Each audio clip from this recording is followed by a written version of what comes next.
เมืองศรีสัตนาบ่อยากจนจากติดอกติดใจคิดทอดคำว่าหวานหวานน้องเคยสัญญาต่ออ้ายในวันปีใหม่อยู่วัดศรี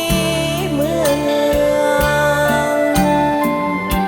นั่งอ้อมพระควันเทียนเวียนวนเคียงน้องหน้ามนต์ลูกแม่ศรี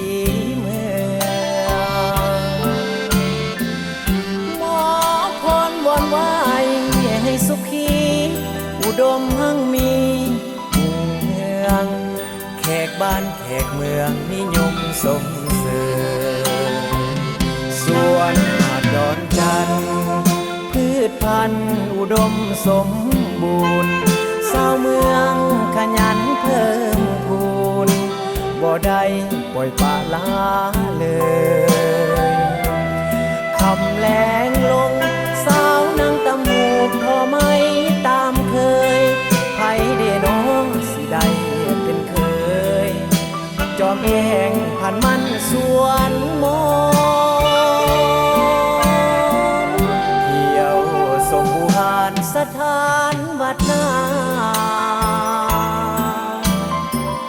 ห่วงบริจาคปฏิสังขรณ์สีสัตนาสดใสหุ่งเฮืองวิไลแน่นอนเจริญถาวรสั่วกาลนา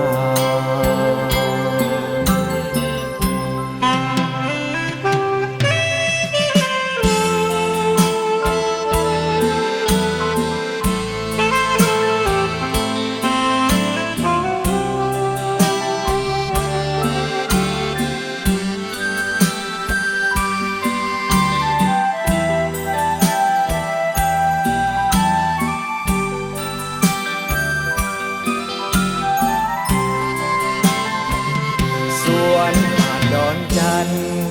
พืชพันธุ์อุดมสมบูรณ์ชาวเมืองขยันเพิ่มพูนบ่ได้ปล่อยปละละเลยคำแรงลงสาวนางตะมูกพอไม่ตามเคยไผเดน้องสิได้เป็นเคยจอมแจ้งผ่านมันสวนมน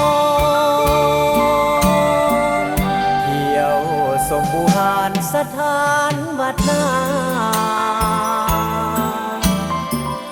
ห่วงบริจาคปฏิสังขร